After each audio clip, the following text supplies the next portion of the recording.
Es lo mismo perderte en España que perderte en Hungría.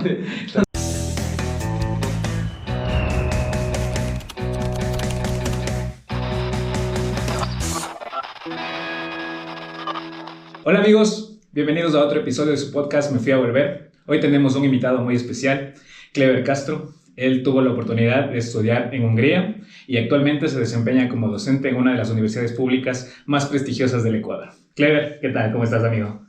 Hola amigo, ¿cómo estás? Mucho gusto, gracias por la invitación.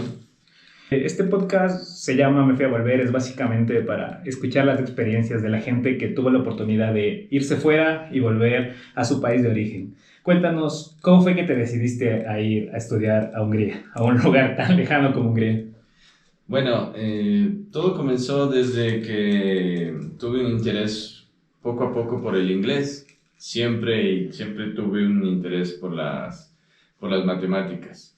Entonces, siempre quise tener como ese reto de poder ir a estudiar afuera, y si es en un país en el que no pueda hablar español, era lo mejor para mí, ¿sí? Sí. ¿En qué año te decidiste irte? 17, 18. 2012, por ahí.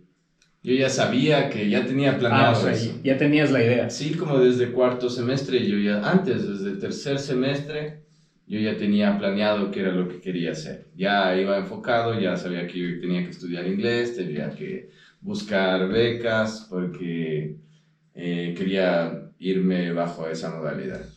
¿Y cuándo se da ya la oportunidad de irte? ¿Y cómo es que aparece Hungría en la vida? Bueno, todo comienza desde cuando era estudiante en la ESPE, seguía ingeniería mecánica. Tuve la oportunidad de realizar una estancia de investigación en Portugal. Entonces fui becado por la universidad y pasé alrededor de 2 meses en la ciudad de Oporto, en la Universidad de Portugal. Entonces ahí se realizó una estancia de investigación en la cual, pues sinceramente, ahí me abrió La mente, me abrió la mente, los ojos.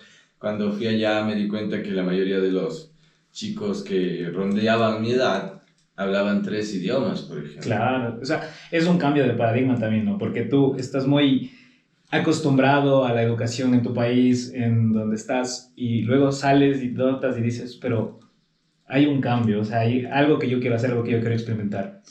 Me gustó mucho de que las universidades allá en Europa tenían un sistema internacional que no teníamos acá. Entonces, habían clases que se dictaban solo para estudiantes extranjeros o clases solo en inglés. Entonces, ahí veíamos ese intercambio que no podemos ver aquí actualmente en Ecuador. Por ejemplo, tú no podrías intercambiar información directamente con un estudiante de otro país, de Europa, porque ellos no vienen a estudiar a Ecuador. Claro, es muy difícil. Es muy difícil y tendrían que hablar español.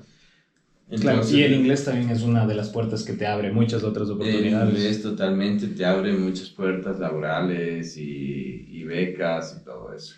Y ¿cuánto tiempo estuviste en Portugal la primera vez? 2 meses. ¿Cómo fue el choque? O sea, ¿qué fue lo que más te impresionó la primera vez como para decirte y decir, sabes qué, yo sé que quiero, que por aquí va mi destino, que por aquí quiero ir a estudiar? Bueno, me gustó el tema en el que tú visitas lugares, conoces personas, nuevas tecnologías, nueva información, hablas con gente de otro mundo, con otras perspectivas. Entonces desde ahí fue increíble.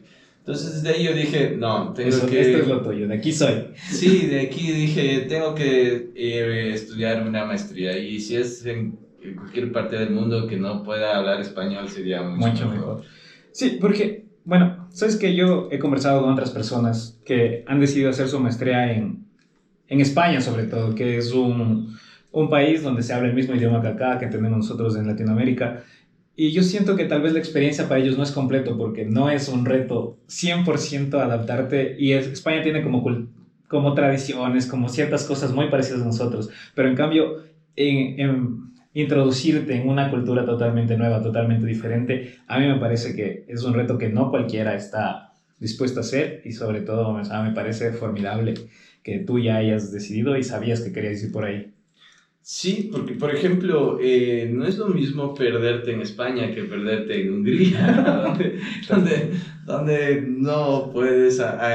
yo estudiaba en un pueblo que era aproximadamente a 3 horas de la capital, donde digamos que un 25% a 30% de las personas hablan inglés. Wow. Pero Pero la vida diaria. Sí, y yo estoy hablando de las personas que trabajan, están en la universidad o pertenecen a una empresa. No. Y ahí también va un punto que a mí me pasó, al menos yo también tuve la oportunidad de estudiar en Italia, y yo cuando iba a la universidad no tenía ningún inconveniente porque los profesores, tus compañeros hablan inglés, pero la vida diaria, cuando vas, al menos a mí siempre, yo siempre cuento la historia de cuando fui la primera vez al supermercado, pese a que se supondría que el italiano se parece un poco al español. No sabía qué comprar, no sabía qué fruta era qué, o sea, tenía que ver los enlatados, ver la fotito y saber más o menos qué es lo que iba a comprar. Pero, ¿y en tu caso, cómo fue? ¿Cuál fue el primer choque cultural cuando llegaste a Hungría? Bueno, el primer choque cultural fue cuando viajé de la capital a la ciudad, porque a la ciudad en la que me iba a hospedar. El hotel fue lo primero, el primer choque que tuve. Sí, nosotros llegamos aproximadamente a las 12 de la noche. Yeah. Y la universidad nos había dado un dinero para que nos hospedemos en un hotel mientras buscamos una casa o nos quedamos en la residencia. El hotel que nos reservaron era un hotel que me imagino que en sus tiempos era uno de los mejores de la ciudad, pero actualmente ya no lo es. Ya estaba obsoleto, ¿sí? Entonces, por ejemplo, llegamos a las 12 de la noche y nosotros bien alegres, yo me acuerdo que me acerco donde el recepcionista y le digo, hola, mucho gusto, soy Clever, vengo de Ecuador y voy a estudiar... Todo está en inglés. Claro, todo está en inglés y le digo buenas noches y todo uno con carisma porque estaba feliz de haber llegado y todo. Y le digo, tengo una reservación. Bueno, cuando terminé de decirle buenas noches y todo lo que está, él me dijo, nombre. Sí. Y yo así, Clever Castro. Y me vio y me botó una llave así. ¿Ya? Me botó una llave. Me dejó una llave. Y yo con mi amigo, con el que nos quedamos viendo así como que mierda. Y ahí vamos al ascensor con las maletas. Y no valía el ascensor. Y le decimos al recepcionista y nos dice, ese no es mi problema, ya son las 12 de la noche. Y se fue. Claro, es que también es ese choque cultural que tienes, ¿no? Aquí, bueno, no en todo lado, pero por lo general el latino tiende a ayudarte, dice, bueno, te estuve esperando, vamos, te ayudo las maletas, pero llegas a un pueblo, y un pueblo en el que, como tú dices, no era ni siquiera la capital de Hungría, sino que estabas a, ¿cuánto? 2-3 horas en tren. Ahí tal vez no estaban tan acostumbrados al trato primero de turistas y segundo de un estudiante internacional. Entonces, sí. Ese es el primer choque que a mí también, bueno, en Europa también he notado que muchas de las edificaciones son viejas, entonces no es que solo ese hotel era viejo, ¿no? De seguro que todo el pueblo sí. no era muy moderno tampoco. Sí. Y también, pues sí, hay un montón de, por ejemplo, los europeos y en este país, como tienen mucha, ¿cómo diría yo? Son cercanos con Rusia, tienen mucha esa influencia de la Unión Soviética de esos tiempos, más entonces fríos. Son bien fríos. En la parte donde yo vivía, que ya se acerca a Ucrania, pues la gente es directa, ¿sí? Ese es un choque cultural, la gente es muy directa, te dice lo que quiere, lo que necesita y se acabó. Cuando tú saludas, ellos, por ejemplo, aquí en Ecuador la mayoría de gente, normalmente cuando saludas a algún conocido o incluso si lo conoces un poco la mayoría de gente sonríe un poco. Al menos te saluda, sí. Claro. Allá no, allá es como que, hola, y se acabó, ya, y wow. Nada, o sea, es todo directo, ¿qué quieres? No sé cuánto, y ya. Wow, y ya, y luego del primer día, luego cuando ya tuviste que iniciar clases, ¿qué fue como las expectativas? Primero las expectativas que tenías, y luego también si hubo un choque de realidad, o realmente cumplía con todo esto que tú decías, yo quiero estudiar en Europa. ¿Esto es mi camino o no? ¿Te defraudó un poco la experiencia?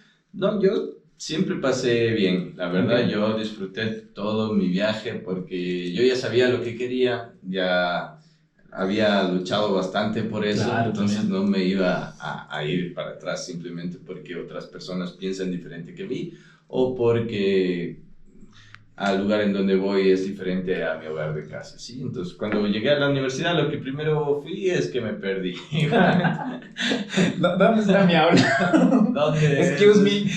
¿Dónde es esta aula? Yo iba preguntando a la gente y por ahí un profesor me dijo, ¿estás perdido? Y le dije, sí. Me dio cara de extranjero. Y le digo, ¿dónde está esta aula? Y me dice, ya. Y ahí me indicó. Y fui y ya estaban en clases, pero...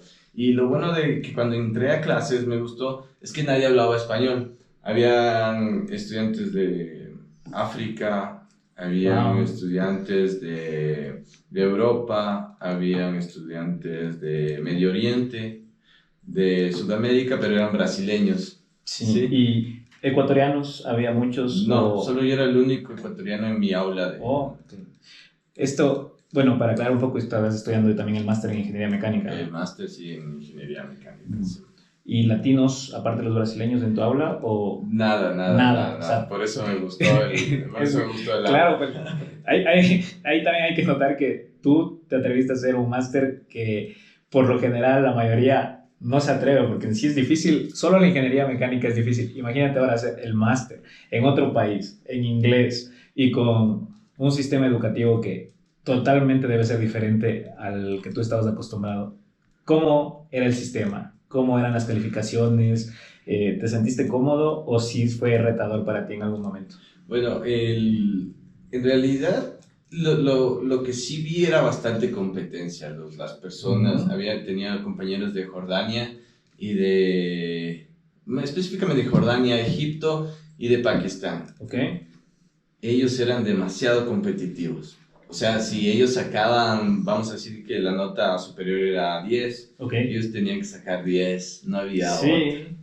O sea, si sacaban 9, 8, no, que revísenme bien, que lo vuelva a hacer o sea, eran demasiado competitivos. Y los brasileños también demasiado competitivos. O sea, un nivel, otro nivel. Incluso yo creería que la maestría, el nivel de maestría ya no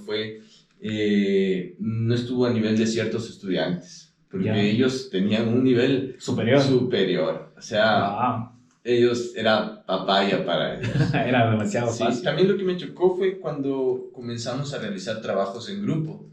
Ahí tuve una de las pequeñas como choques culturales, porque había una chica que era de Etiopía.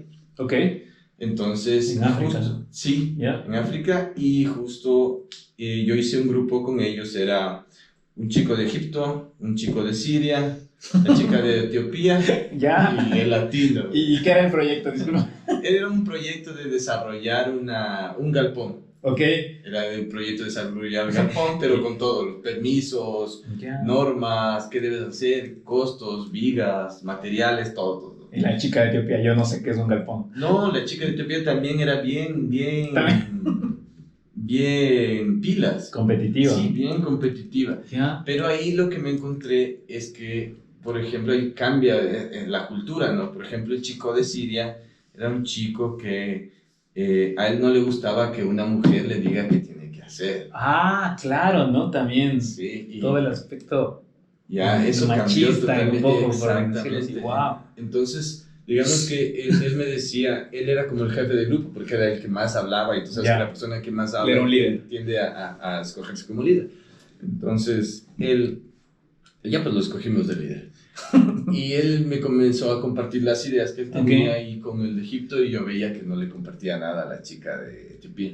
Y cuando la chica quería hablar, él le cortaba. ¿Pero groseramente? Sí, groseramente, o sea, incluso hasta le alzaba la voz y yo le dije, tranquilo. Oye, tranquilo, viejo. Sí, tranquilo, viejo, no pasa nada. Y yo luego me puse a trabajar con ella, sí, porque, o sea... Claro, porque, o sea, tú sí tienes una cultura en la que acoges un poco más que eso, ¿no? O sea, no es un impedimento. Sí, nada que ver. Y igual los otros chicos, justo los tres eran de la misma religión. Musulmanes. Sí. Pero el más radical era mi amigo de Siria. Pero, ¿y contigo se llevaba normal? Sí, contigo no tenía inconvenientes. No, conmigo no tenía inconvenientes, sí. Lo que también, por ejemplo, ahí noté mucho que nosotros, lamentablemente, nos reconocen como que si fuésemos colombianos por el tema de las drogas. Eso también sí es un tema. Molestaba mucho. Que, bueno, no sé cuando tú te presentabas, en tu caso como ecuatoriano, tal vez en Hungría no había tanto reconocimiento y te decían, pero cuando yo tenía muchos amigos colombianos de allá en Europa que se presentaban con colombianos y siempre había uno y decía, ah, sí, Pablo Escobar, Exacto. ah, sí, es que Narcos, y ellos eran como muy enfadados, muchas veces decían, ah, sí, sí, bueno, y se iban y trataban de ya no establecer conversación con él. Entonces sí es un tema que nos ubican mucho, mucho, mucho, Sí, mucho. muy mal, esa parte Y sí claro, nunca eso me también gustó.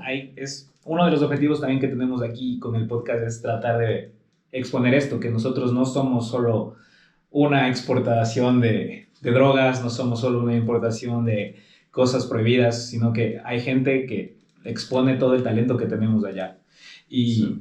bueno, esta de la parte competitiva, a mí también me chocó mucho. Yo cuando estudié también los italianos eran demasiado competitivos. Ahí el sistema era sobre 30 puntos.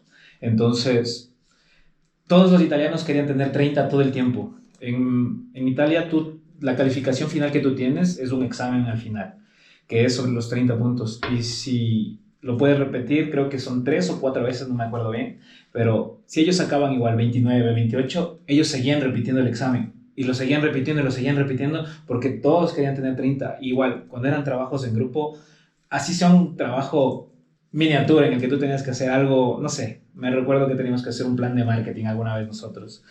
Ellos se esforzaban tanto, hacían investigación, traían un montón, traían los account balance, todos las balances financieros de las empresas, decían, no, es que mira la estrategia, y era un choque totalmente, porque cuando estaba yo hablaba con los latinos, decían, no, es que aquí ellos se esfuerzan demasiado.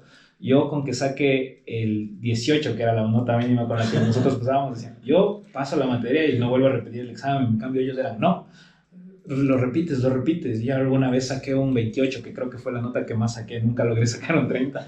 Y donde decían, wow, ¿y cuándo vas a repetir el examen? Digo, no, yo no voy a repetir el examen, man. No me quiero este 28. Yo me esforcé para este 28. Pero no, sí, sí, esto de la competitividad sí me parece. Pero, ¿y tú también eras competitivo o eras un poquito menos? No, yo también al comienzo hasta adaptarme con el nuevo sistema, porque como te digo, para mí en Ecuador, y eso es lo que ahora en nuestra universidad, en la ESPE, estamos tratando de fomentar eso, ¿sí?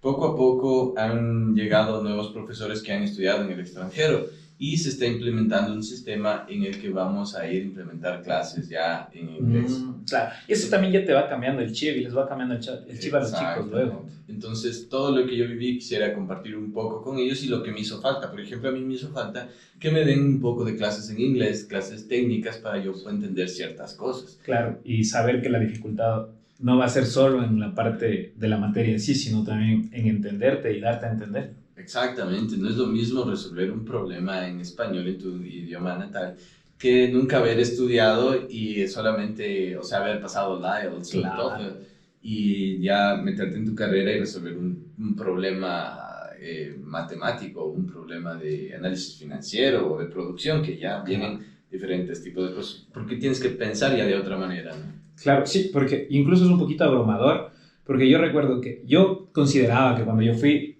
mi máster también era en inglés. Yo tenía un buen dominio del inglés, pero cuando yo me puse a estudiar y me ponía a estudiar ya cosas un poquito más técnicas, yo había palabras que decía, ¿esto qué significa? ¿Y esto qué es? Y no entendía, y algunas veces tú puedes extrapolar por el contexto lo que significa y dices, ah, bueno, esto significa tal cosa, pero había palabras tan técnicas, tan al tema específico que tú decías, wow, yo no sé qué es esto y te sentías un poco perdido. Entonces, no, me parece una muy buena idea ir agilitando, ir cambiando el paradigma, ir dando oportunidades también a los nuevos estudiantes de que vayan adquiriendo estas experiencias y si es que tienen la oportunidad de irse, no les desaprovechen. Sí. Continuando con ese tema, pues también sí, luego ya comencé un poco más a ya meter el acelerador. El primer semestre como que estaba conociendo la ciudad, haciendo nuevos amigos y todo, ¿no? Buscando bien dónde asentarme, diría yo, unirme a un grupo. Donde ser feliz. Sí, entonces ya después ya comenzó todo. Entonces, incluso al final gané una medalla de bronce por una investigación que se realizó en Portugal. Tuve la oportunidad de regresar y hacer una pasantía de investigación en la cual se realizó un paper. Bueno, entonces ahí ya le estaba dando, yo también ya le competía con los otros chicos. Pues, ¿tú no te querías quedar atrás? No, pues, o sea, no, es que si todos eran competitivos, pues... Eso también te impulsa y te da la chispa de seguirle, dar lo mejor. Mi grupo era bien competitivo, o sea, justo con el grupo con el que yo me llevaba, ellos eran competitivos, entonces yo también le daba y sí, muy bien. Wow.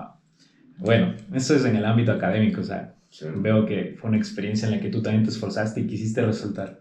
Y ya un poquito más, cambiando el tema al ámbito más personal, ¿cómo fueron toda esta experiencia? ¿Qué fue para ti lo más duro de estar lejos? O, bueno, yo te cuento también un poquito una anécdota mía, es que yo el primer año, yo me sentía bastante feliz de estar allá. Me sentía como que quería viajar mucho, quería conocer, quería llevarme con todas las personas.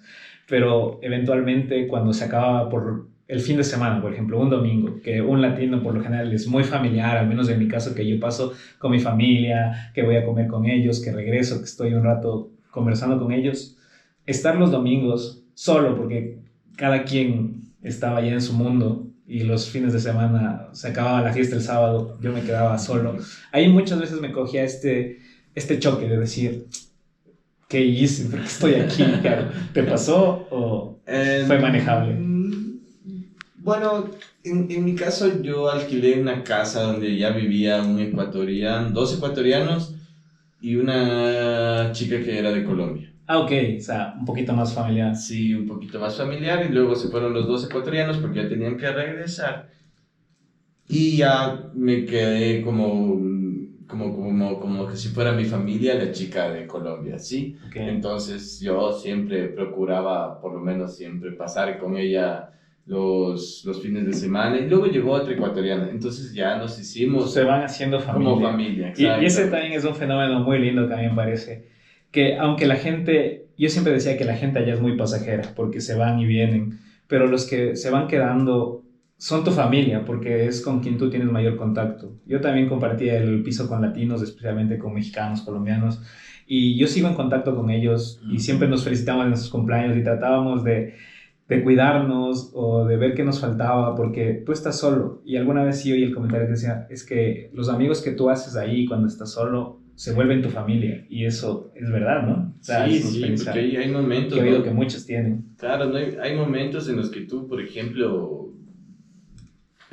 aquí con respecto a Ecuador, en la Navidad, por ejemplo, pasamos con la familia, fin de año, y ahí sí te pega duro, no poder abrazar a tu mamá, a tu papá, no te queda más que llamarles, que incluso como es el cambio horario, pues... Eso también influye, ¿no? Ellos te llaman que tú estás atrás, tú estás adelantado en el tiempo. Para ti ya es año nuevo, sí. Y ellos es las 6 de la tarde y tú llamas a decir feliz año nuevo, pero falta. Claro. Y ellos te llaman a las 6 de la mañana cuando tú ya estás dormido. Sí, entonces la comunicación fue... O sea, hay que todas esas personas sí hay que valorarlas, porque no vivir solo allá sí es un poco difícil. Incluso donde yo vivía había una tasa muy elevada de suicidios de la gente que vivía allá. Por ejemplo, allá, lo que más extraño de allá es la seguridad. Por ejemplo, yo regresaba de las discotecas o de los bares tipo 2, 3 de la mañana caminando desde el centro a mi casa porque me gustaba caminar. Sí. O regresaba en bicicleta con mis amigos, pero nunca nos pasó nada, nada. Claro, y ese era justamente el otro tema que yo te quería topar. Porque tú tenías que volver o tenías la oportunidad de quedarte. Porque ahora me dices de cosas que extrañabas, que extrañas de Hungría, que te hacen falta, pero ¿hubo la oportunidad de quedarte o tú siempre tuviste la mente seteada para volver? No, sí intenté quedarme. Apliqué en algunas empresas, sin embargo, llegaba hasta el punto de la entrevista. Okay. En la cual uno como ingeniero tiene que comunicarse con los operarios. Uh-huh. No es lo mismo trabajar, no es lo mismo ser un ingeniero de software o de desarrollo, en el que tú haces tu trabajo y lo subes, pero en cambio acá te tienes que comunicarte, específicamente en el área en el que yo trabajo de producción, necesito comunicarme con la gente. Entonces, lamentablemente ellos no hablaban español. Inglés, ni español. Ni español, ni inglés, y yo para el húngaro solo sabía pedir. ¿Aprendiste un poco de húngaro? ¿Aprendiste algo de húngaro? Sí, solo un par de palabras para sobrevivir, como por ejemplo, en Basilek Mayarut. Ok, ¿y eso es? Significa no hablo húngaro. Sí. La frase más útil y la que más debiste haber utilizado. Sí. Pero, y aquí va, ¿solo aplicaste a empresas solo en Hungría o también dentro de Europa? No, Donde sí, tal vez era un apliqué en poquito más otros fácil la lados. comunicación. Sí, por LinkedIn. ¿Ok? Apliqué en algunas empresas, pero no se dio no se dio la oportunidad. Entonces me imagino que hay que ir poco a poco, pero en esa parte yo quisiera que sí mejore el estado de, bueno, las relaciones que tiene la universidad a la que fui, en la que ellos se hacían programas, pero para sus alumnos que eran húngaros. Ah, no hacían para los extranjeros. No, para los alumnos húngaros sí tenían un programa para dirigirlos directamente a las empresas directo. O sea, antes de salir ellos ya sabían a dónde iban a trabajar, ya habían estado en o sea, empresas. tenían una bolsa de empleo buena. Sí, ya la mayoría sí. Pero, bueno, la mayoría, ¿no? No voy a hablar de todos los casos. Pero en cambio para los estudiantes extranjeros era como que, bueno, muchas gracias. Listo, sí. no tenías parte. Bueno, ponte, ahí sí es un poco diferente. La bolsa de empleo que nosotros manejábamos en Italia sí estaba abierta a los extranjeros. Es más, muchos extranjeros, muchos compañeros míos sí tuvieron la oportunidad de trabajar allá, incluso algunos se quedaron. Yo también tuve la oportunidad, yo trabajé un tiempo allá en Italia, pero no me acostumbré. No me sentía cómodo, sentía que, bueno, en mi caso era como dar un pasito atrás. Entonces no me sentía feliz en la parte profesional. Entonces yo trataba de lidiar con esto, decía, bueno, pero es una oportunidad, me voy a ir, me voy a esforzar y voy a seguir sacando lo mejor de esta experiencia, pero no, luego incluso a mí fue época de pandemia cuando estuve trabajando, fue invierno, entonces muchas cosas chocaron y dije, no, yo quiero regresarme. ¿Cuándo fue el punto en el que tú dijiste, no, esto para mí ya se acabó? Hungría tal vez no es para mí, me voy a regresar a mi país. Bueno, en realidad traté de quedarme, pero nunca pensé, o sea, traté de quedarme trabajando, sí, pero nunca pensé en que me iba, o tal vez quería quedarme en Hungría, ¿no? Okay. En realidad la ciudad que a mí me encanta y me gusta y la que quisiera volver o quedarme a trabajar es la ciudad de Oporto, en Portugal. Hermosa ciudad, sí. Entonces yo nunca había pensado, a mí porque se dieron las oportunidades de presentar mi carpeta en ciertas empresas, lo hacía por las ferias de trabajo que había. Pero de ahí no había, simplemente yo había querido, mi tema era estudiar porque sí quería dedicarme a la docencia. Ah, ok, o sea, tú ya estabas enfocado a Sí, desde antes ya había escrito también un artículo y eso ya me gustó y luego ya escribí otro y esas cositas ya me fueron formando, sí. Pero igual como tú dices, en cambio tú te quedaste allá, pero lo duro fue regresar acá cuando yo regresé en pandemia. Y reencontrar trabajo en pandemia fue algo muy difícil. O sea, ya se me acabaron mis ahorros, ya estar en la casa de mis padres también. Eso también, gastando más dinero. Volver a una vida, volverte a acostumbrar a ciertas cosas. Cuando tú estabas un poquito, por decir, más libre allá, sí. Volver acá es un poquito chocante. Y ese es el otro tema. Cuando ya volviste, yo hablo mucho de un tema que es la nostalgia inversa que a mí me agarró. Yo los primeros meses estaba entre una dicotomía en que estoy muy feliz de estar aquí, estoy feliz de ver a mis padres, estoy feliz de volver a mi tierra porque a mí me encanta todo. Cuando regresas todo es verde otra vez. Pero decía, pero tal vez me faltó un poquito para quedarme, tal vez no me esforcé lo suficiente, no sé si estoy feliz. Es que en Italia estaba seguro, es que andaba con mi teléfono. Aquí tengo que esconderme el teléfono en el boxer para que no me roben. Entonces, yo estuve en eso mucho tiempo, muchos meses. ¿Te pasó? ¿Lo superaste o crees que no? En realidad yo ya había sido bien claro con mi perspectiva con respecto a ese tema. Yo regresé y estaba muy feliz de ver a mi familia y todo. Lo que me dio un bajón fue el hecho de no poder encontrar trabajo. El hecho de que muchas empresas me decían, sabe que usted está sobrecalificado, no necesito... Ese es otro tema. No necesito a alguien que haya estudiado una maestría en producción cuando... Necesito un operario. Necesito un operario o necesito simplemente un ingeniero y aquí va especializándose poco a poco, pero no necesito en este caso. Además, usted me ha de querer cobrar un cuanto de dinero, entonces fue muy difícil encontrar trabajo, ¿sí? Sí. ¿Y el primer trabajo que encontraste cuando volviste? Sí, el primer trabajo que encontré, por suerte, fue en el tema, justo cuando estudiaba en la universidad me fui a hacer pasantías en una empresa de manufactura y producción. Okay. Entonces fui allá, conversamos y por suerte ahí... O sea, era algo enfocado en lo tuyo. Sí, siempre enfocado en lo mío, aprendí bastante, sí. Y ahí pasé 3 años, pero lamentablemente, Bastante. o sea, yo tuve que acceder al precio del sueldo que ellos me ofrecían, ¿sí? Me dijeron, eso es lo que hay, si es que quiere trabajar. O sea, te llenaba intelectual y profesionalmente, pero no económicamente. Económicamente nada que ver, Sí, no me sentía valorado. Claro, y ese es un problema bastante repetido en el sistema laboral latino, ecuatoriano, que los sueldos no son muy altos, entonces por eso mucha gente opta por quedarse. Y bueno, cuando tú decides volver, me hablas de esta experiencia de que no encontrabas un trabajo donde te pagaran bien. Porque ahora tú estás trabajando ya en una universidad, eres profesor. ¿Cuándo se da esta oportunidad? ¿Cómo se da? Y sobre todo, ¿crees que la maestría te ayudó? Sí, bueno, como te decía, yo ya estaba enfocado desde hace mucho antes en querer ser docente. Entonces, para ser docente sabía que tenía que primero hacer mi maestría, si no, imposible. Era imposible. Segundo, que tenía que escribir por lo menos un artículo científico.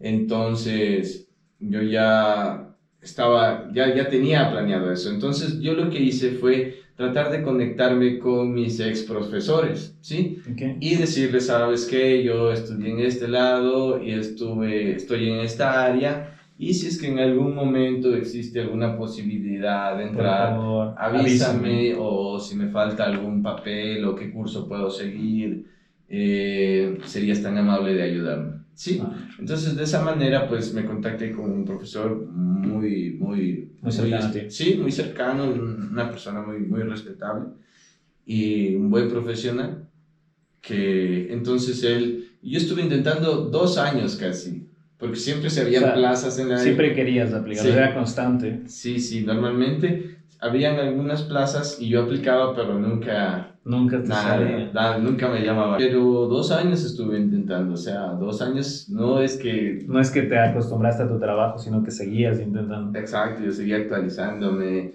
y buscando. Incluso estuve aplicando para un doctorado en Suiza. Porque Suiza, hermoso, Suiza claro. Totalmente otro mundo. Apliqué allá, pero no salió. No salió. Wow. O sea, es que también apliqué en la Universidad de Lausanne. ¿Y eso dónde está? Queda... Bueno, la ciudad se llama Lausanne. ¿Ya? ¿Sí? Entonces, no sabía, queda en el centro casi de Suiza. Yo estuve por ahí un tiempo, pero me di cuenta que esa era la segunda universidad de Suiza y era una de las mejores rankeadas. Ya, wow. Si te gusta lo que estás escuchando o conoces a alguien al que le podría interesar, te invito a compartir este episodio. Tu apoyo es importante para el crecimiento de este proyecto. También queremos agradecer al sponsor de este episodio, Aguardiente Dos Reyes, con su auténtico sabor ecuatoriano. Si quieres saber más sobre ellos, te dejo el link en la descripción. Ahora continuamos con el podcast. Y bueno, ahora ya en este nuevo ámbito como profesor, ¿tú qué crees que es lo que puedes extrapolar de tu experiencia afuera que más quisieras inculcarles ahora a tus nuevos estudiantes?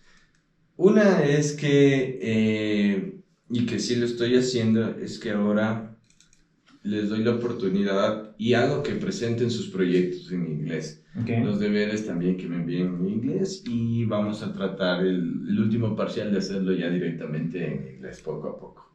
Y las pruebas también. ¿Y cómo lo están tomando? Bueno, pues tienen que estudiar.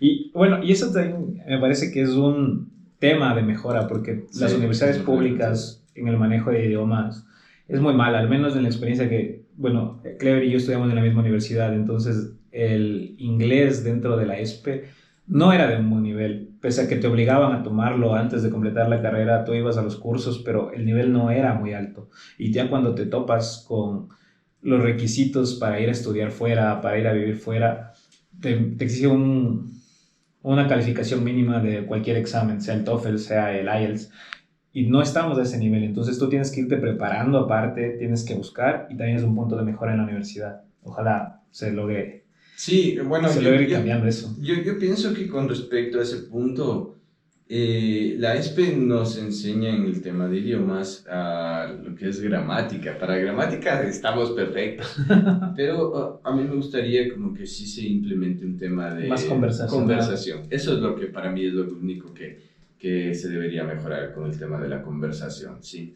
Hacer más clubs de conversación o los viernes tema de conversación en inglés y hacer eso. Y también falta lo que es el intercambio estudiantil.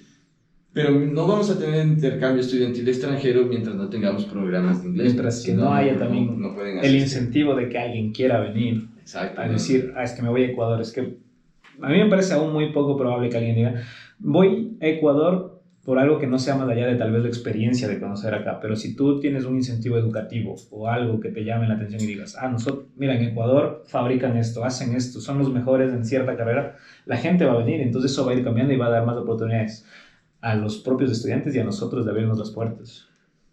Eso en el tema laboral.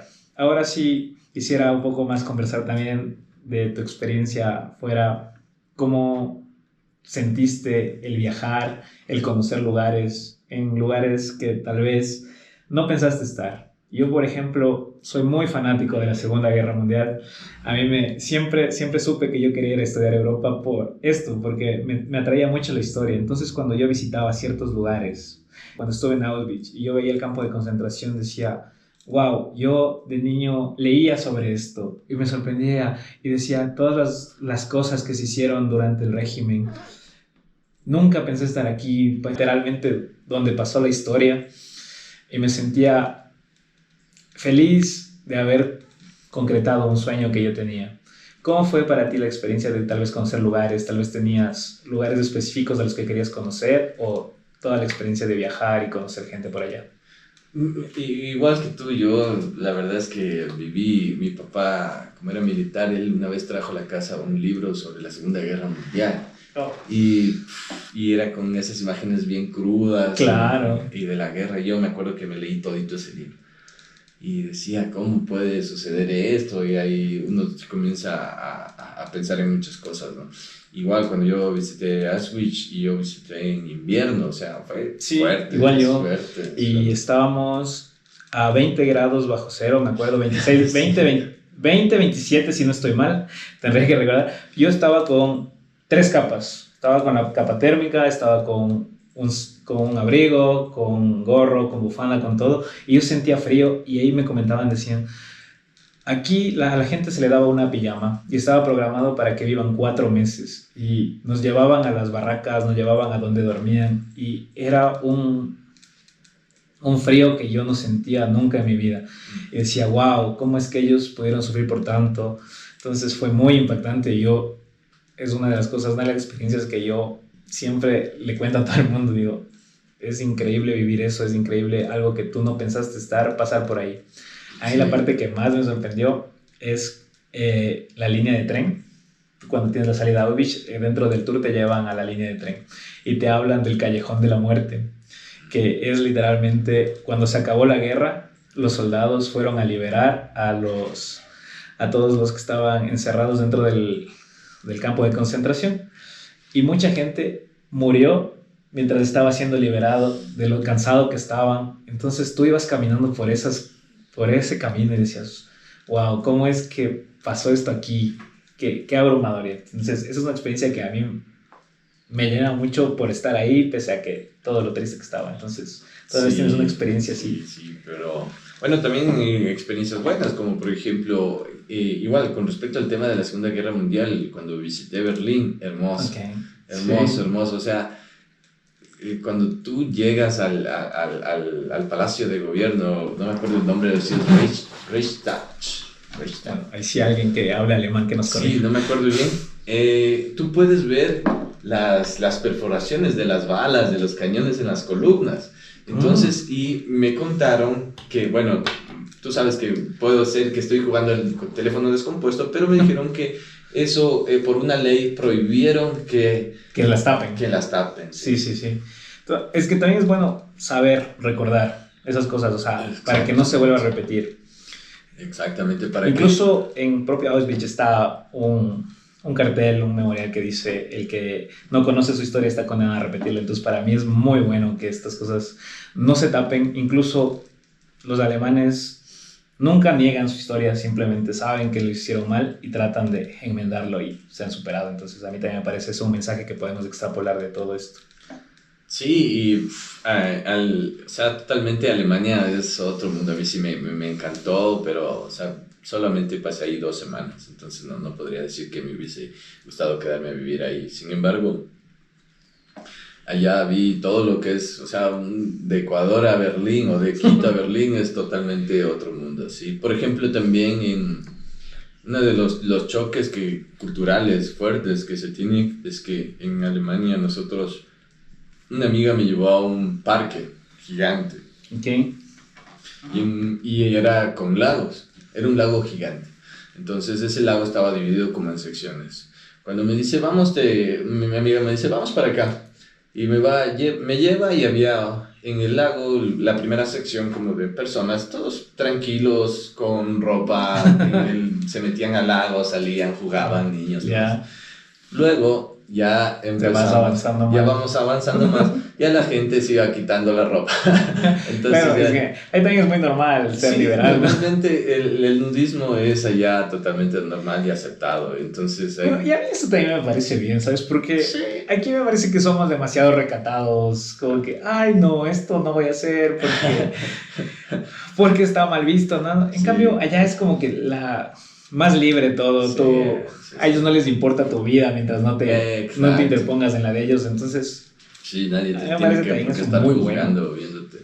Pero en cambio para uno que nunca ha estado en esa situación es un choque al inicio, pero yo creo que te vas acostumbrando. Y pues, eso es a mí lo que me sigue chocando aquí, es la gente como, sobre todo un poquito la generación antes de nosotros, que dicen, no, es que no quiero hacer esto porque ¿qué va a decir la gente? Y digo, pero que diga la gente lo que quiera, ¿por qué tenemos que estarnos limitando nosotros ante algo? Entonces, yo también creo que el viaje, la experiencia, conocer nuevos lugares te abre la mente, te cambia un poquito y te hace un poquito evolucionar a este nuevo mundo también.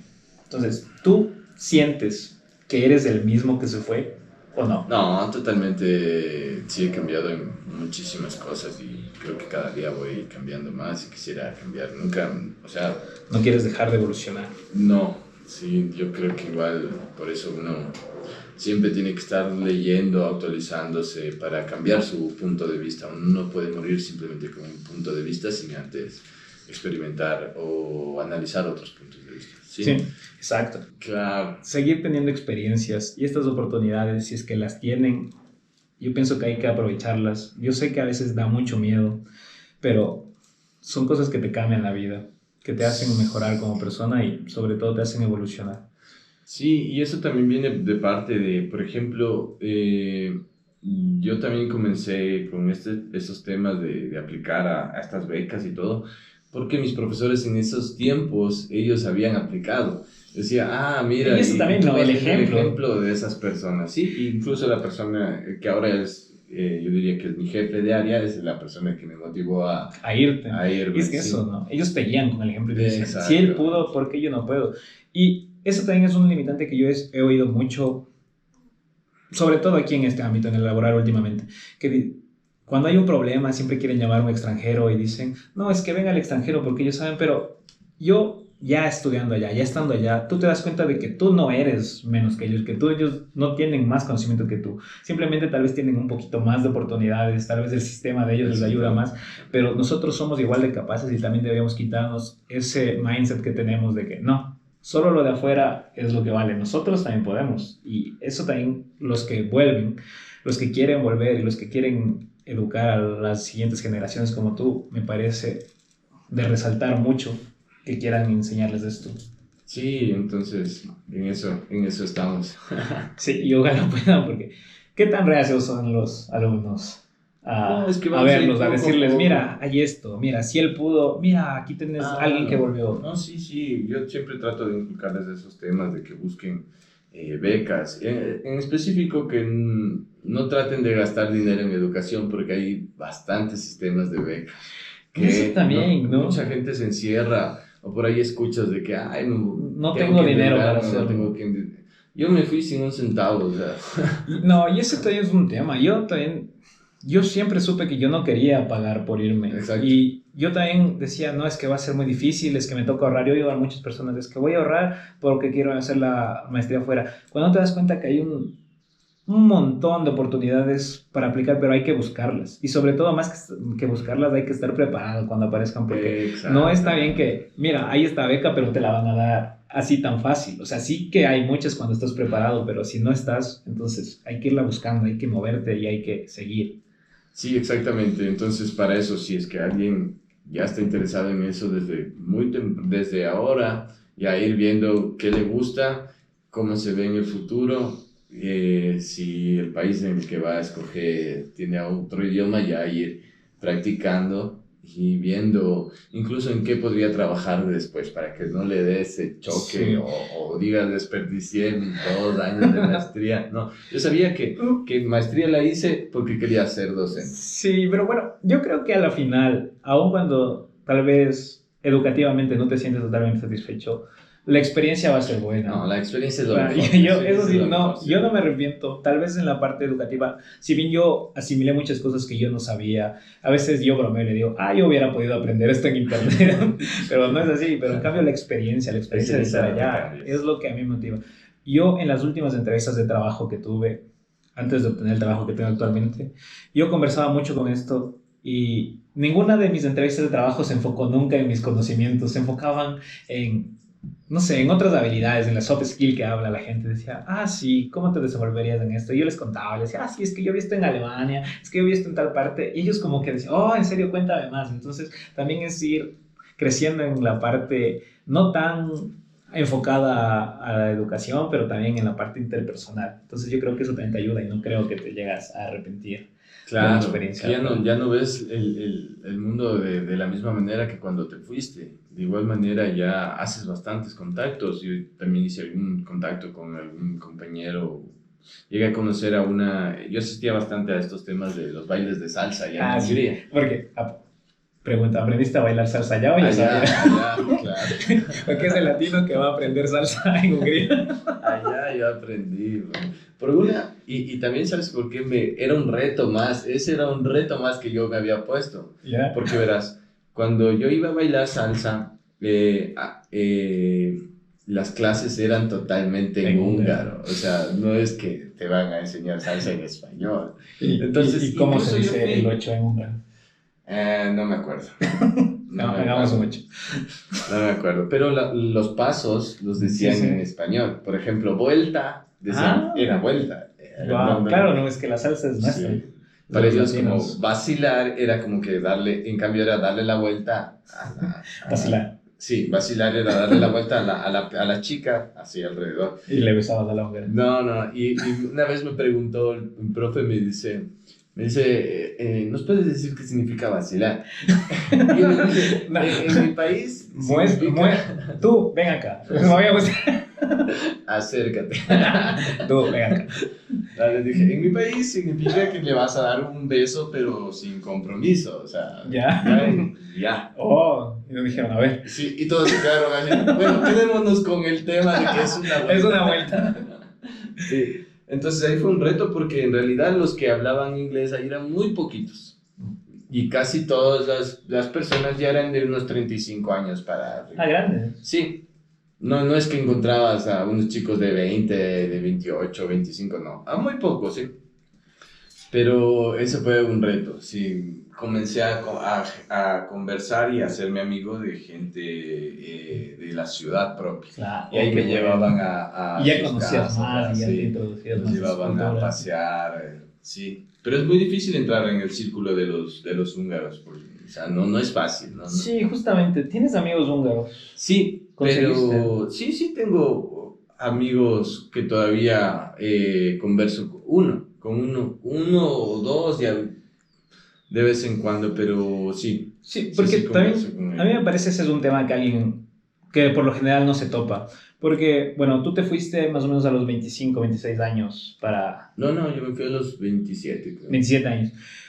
Tú usualmente a los 27 años ya tienes un grupo de amigos fijo. Y en mi caso, cuando fui a Italia, todos ya tenían su grupo de amigos. Entonces era muy difícil entrar en un grupo de amigos. O sea, no eran rudos, no te trataban mal, no eran groseros, pero en sí ellos no eran tus amigos porque para entrar en un grupo era muy complicado. O sea, tenías que llevarte mucho, ellos tenían que tener mucha confianza.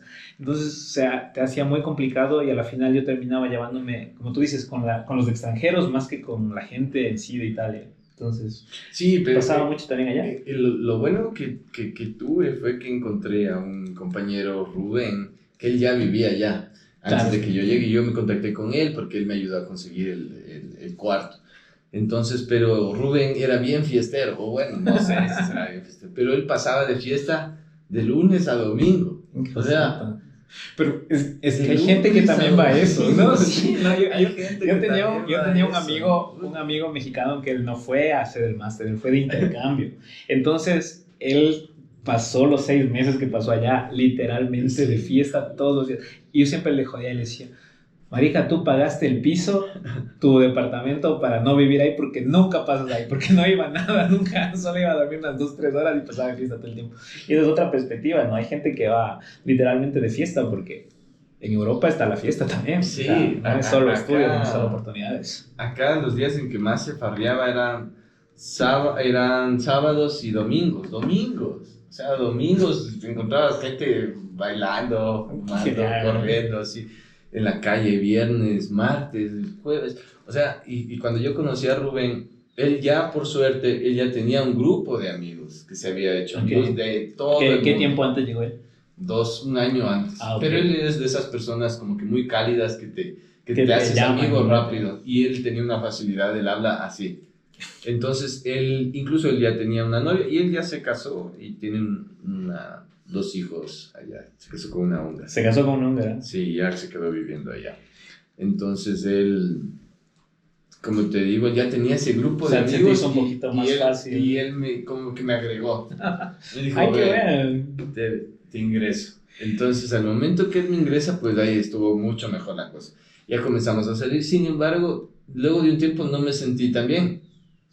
¿Por qué? Porque este grupo se dedicaba solamente a tomar. Y tú tenías otro reto. Yo tenía, o sea, digamos que yo había que hacer algún trabajo, o quería hacer incluso otra cosa. Quería irme al gimnasio, a la piscina, a hacer deporte, a jugar fútbol. Y ellos solo, Clever, vamos a tomar, y era de fiesta, y es gastar plata también. No es que la fiesta te paga alguien, ¿no? Tú tienes que pagar. Y salir con ellos. Tú fuiste con beca, pero, ¿no? Sí, yo fui con beca. ¿Y la beca qué tanto te cubrió? Bueno, fui con una beca de la Unión Europea y una beca del CNC. Okay. Entonces, la beca de la Unión Europea me pagaba la colegiatura, me pagaba la residencia o la vivienda que yo escogiese y algo para comer, pero nada más. Y ahí mismo te dicen que no te va a alcanzar, y no te alcanza con lo que ellos te dan, siempre tienes que llevar un poco más. Entonces, el CNC fue el que no te apoya y te complementa eso. ¿Y para la fiesta? No, para la fiesta ya era personal, esa ya era. Pero ¿y tú llevaste un poco de ahorros? Sí, un poco de ahorros, porque si no, no. Sí, es que eso es otra cosa también, ¿no? Que mucha gente ve las fotos en Instagram, ve los viajes, dice, ay, mira, él está en otro país, pero no sabe que tú vas con un presupuesto limitado, especialmente cuando vas con beca.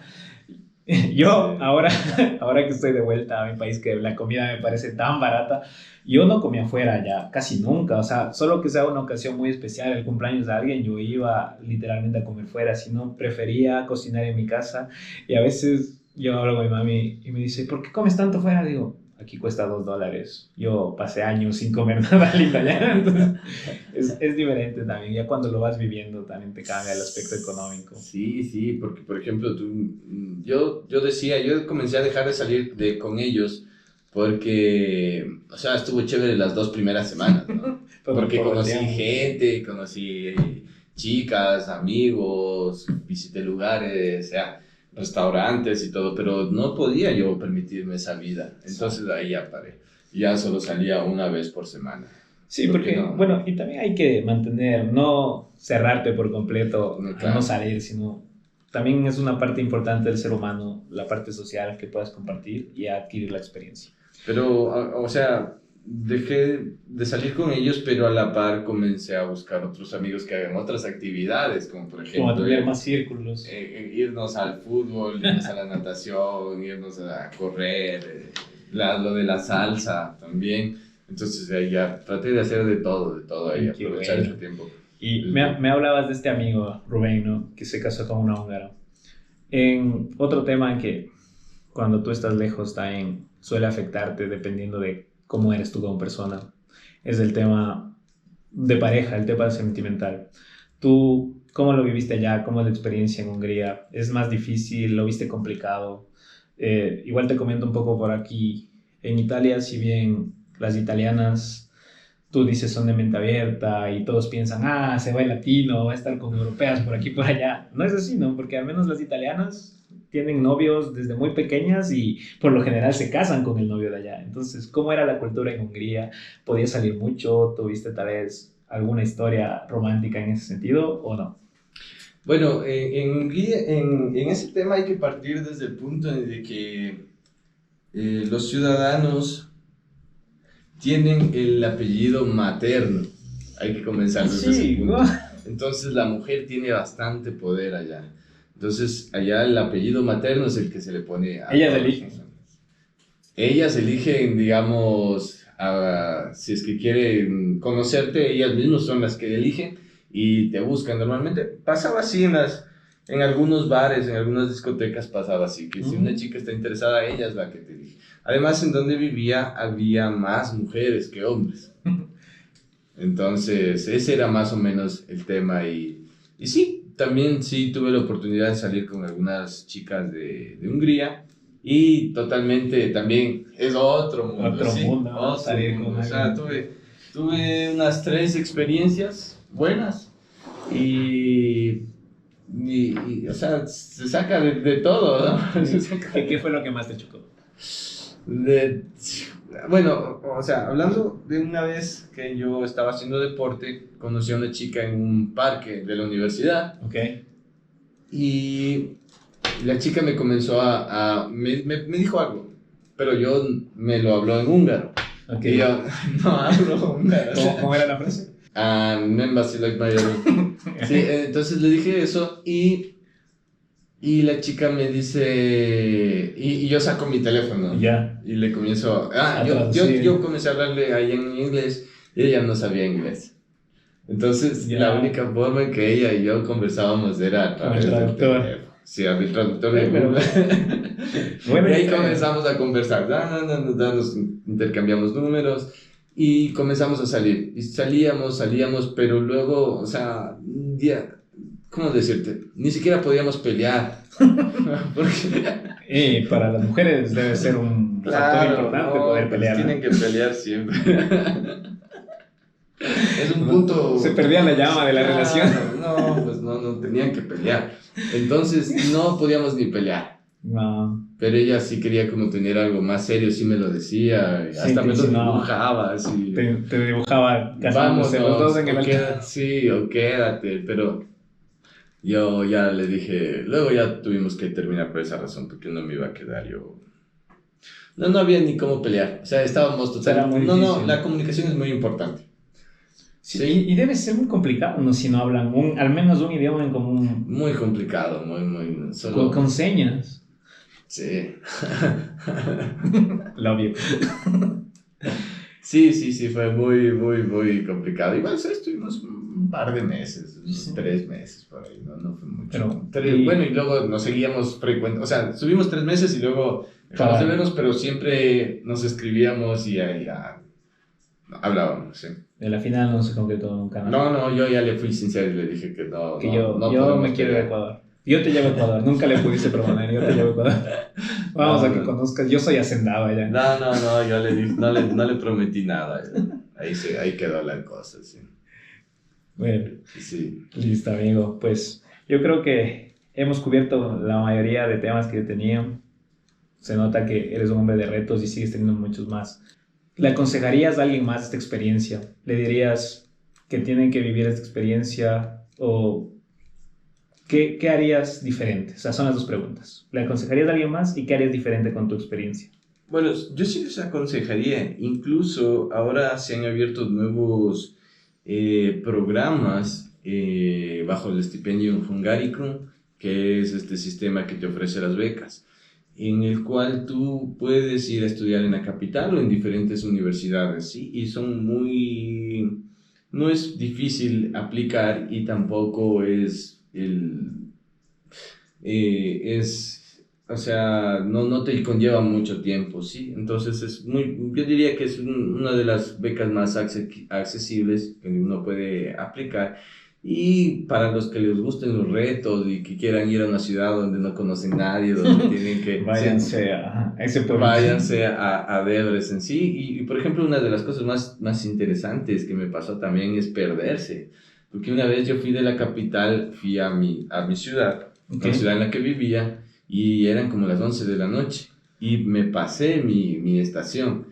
Y pasé a una estación en la que ya no había nadie, solo vivían ahí como pura gente de la calle. Y yo me bajé a esa estación y era terrible, o sea, era terrible y nadie hablaba inglés. Por ahí encontré a un chico medio joven y comencé a hablar con él y él tampoco no hablaba mucho, pero me pudo entender y me dijo, tienes que irte en este momento a este tren y si no te... Y estabas frito, si es que no. Claro. Porque yo tuve una experiencia similar, porque, bueno, al menos yo nunca había tenido experiencias tomando trenes, nunca había tomado un tren hasta que fui a Europa. Entonces, yo vivía a las afueras de Milán. Tenía que tomar un tren para ir a mi casa desde el centro. Y era igual, yo llegaba de viaje o de algún lugar, no recuerdo bien si era de fiesta o de viaje, pero yo llegué a la estación central. Y había un tren que pasaba por la estación que es vecina a mi casa. Y yo digo, bueno, me voy a subir en este tren. Y yo siempre chequeaba en Google Maps porque yo siempre estaba inseguro, por si acaso, ver cuánto me faltaba, no pasarme. Y veo que el tren pasa mi parada. Y digo, no, ¿y ahora? Y era como la 1 de la mañana. Y lo empiezo a revisar igual en Google, como que, a ver, ¿cuál es el siguiente tren para que vuelva a mi casa? Igual era como que pasaba 1:15 y yo llegaba a 1:16, o sea, era 1 minuto de traslado. Yo veía el mapa y veían los 2 trenes al tiempo y decía, no voy a alcanzarlo. Y efectivamente cuando llego, el tren se iba, el de regreso a Milán, ya no podía. Y le pregunto no era un policía, era como el guardia, el custodia de la estación de tren. Le digo, oye, ¿y yo qué puedo hacer? No, tren mañana. Y yo digo, pero, ¿y no va a haber uno? No, tren mañana, 5 de la mañana, y me cierran la puerta y empiezan a cerrar la estación de trenes. Igual, me pasa lo mismo. Me quedo viendo afuera de la estación y era puro vagabundo, pura gente ahí viendo las escaleras. Y yo veo las escaleras de la entrada del tren y ya con la reja y veo que toda la gente se empieza a acomodar a dormir y digo, bueno, pues me va a tocar a mí también a dormir hasta las 5 de la mañana que vuelva a pasar el tren. Entonces, esas experiencias, a la final, tal vez en ese momento son trágicas y tú estás desesperado, pero luego cuando les contas eso, de risa, sí. Sonrisa y dices, ay, todo lo que viví. O cuando tú me fuiste a visitar. Aquí hay que aclarar que Clever y yo somos amigos desde un tiempo, entonces yo tuve la oportunidad de irlo a visitar en Debrecen, porque había un vuelo súper barato, creo que costaba, ¿no? 10 euros, costó el vuelo de Milán a Debrecen, y yo le escribo y le digo, amigo, te voy a ir a visitar, y él, claro, vente cuando quieras. Y yo todavía estaba con el mindset de Milán, que es un aeropuerto grande, que es una ciudad como muy europea, muy en el centro de Europa, entonces hay vuelos a todos lados. Entonces dije, bueno, genial. Amigo, ¿me puedes ir a ver al aeropuerto? Me dice, sí, claro, de una, no hay problema. Digo, pero te digo la puerta, o sea, apenas llegue yo te mando la puerta. Yo te encuentro porque te encuentro. Y llegamos a un aeropuerto que era una casita, y esperándolo afuera. Y luego, ahí sí me llevó a conocer y, no, efectivamente, sí era un pueblo pequeño, no había, o sea, los extranjeros que habían eran simplemente de la universidad, no había más, o sea, la vida era en húngaro y yo... Sí, no había más. Era muy difícil. Y bueno, ahí yo salí de fiesta con él, entonces yo quisiera que él cuente su perspectiva, qué es lo que pasó el primer día de fiesta con él. Bueno, el primer día nos fuimos a un bar que yo siempre frecuentaba, que se llamaba Kelit, y me encantaba ir a ese bar porque primero que tenía una variedad de trago, o sea, tenía una variedad de trago y la atención era muy buena, tenías mesas incluso para comer, para jugar, ponían música, tú le decías a la persona, como las personas eran bien atentas, los del bar, les decías, quiero que pongas esta música, te ponían esta canción o este tipo de música y todo. Y ese fue el primero, ¿no? El como Carpitas, ¿no? No, era en una casa, como una casa. ¿Sí? Ya. Bueno, y entonces fuimos a un par de bares, no solo. Sí.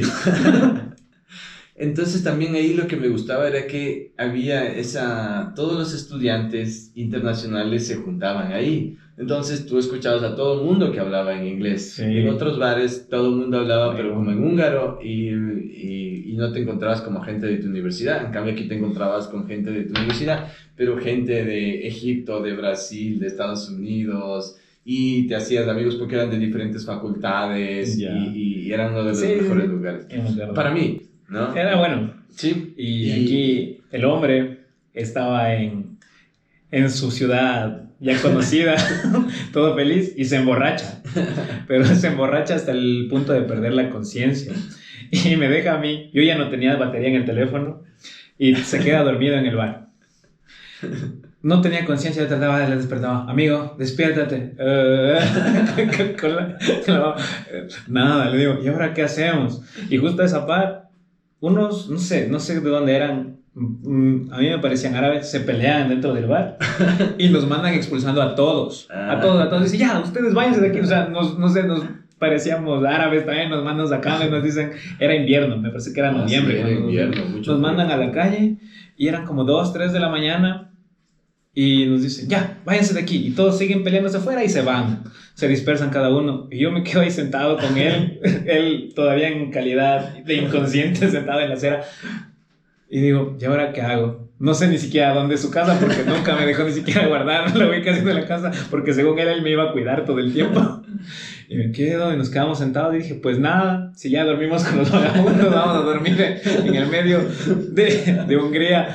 Y por suerte pasó un conocido tuyo que lo habíamos conocido un par de horas antes y él no fue al bar. Él regresaba igual y nos dice, hey, chicos, ¿qué hacen aquí? Le digo, no, es que Clever está dormido. Y le digo, ¿sabes dónde está su casa? Me dice, creo que sí. Tampoco él no conocía muy bien. Entonces estuvimos otra hora más dando vueltas por todo. Me decía, creo que es por aquí. Hasta que al fin, como a las 6 de la mañana, a ti se te ocurre abrir los ojos. Es por acá. Y llegábamos todos congelados y dije, gracias a Dios, llegamos. O sea, y el día siguiente al menos me llevó a las aguas termales a descongelarme un poco. Sí, son muy buenas experiencias que se viven allá. Me parece bueno. A mí siempre me gusta contar historias con mis amigos, con los que hicimos allá, con los que ya fuimos y nos fuimos conocimos un poco más, porque a la final como que se hacen más cercanos los lazos, tienes una mejor amistad, cosas que no siempre van a pasar y podemos contar luego, no sé, a tus hijos, a tus nietos, decirle, no, tu abuelo me dejó botado en medio de Hungría, perdidos. Sí, entonces yo sí recomiendo por ese tema, van a vivir muchas experiencias diferentes, van a conocer personas. Van a tener muchas historias. Van a comer diferente, o sea, el hecho de que tú comas un platillo diferente es muy claro, es algo, o sea, que como que tú ya tienes muy preconcebido de que esto está como rojo, esto va a saber a dulce, ¿verdad? Claro. Tienes unos sabores que y cuando lo pruebas dices, no, esto no es para nada lo que me imaginaba. Sí. Son experiencias también únicas. La nieve, o sea, yo nunca había estado había pasado en esa etapa, y la primera vez que cayó nieve o que nevó en Debrecen, había nevado casi hasta por aquí, por más arriba de las rodillas.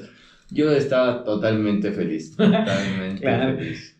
No, yo también, nunca había visto la nieve tampoco, y cuando nevó la primera vez, todo el mundo se suspendieron los trabajos, se suspendieron las clases, no había transporte por la nieve y todo esto, y yo era el único loco en el parque tirado, recogiéndose, pues hielo, haciendo angelitos, haciendo bolas.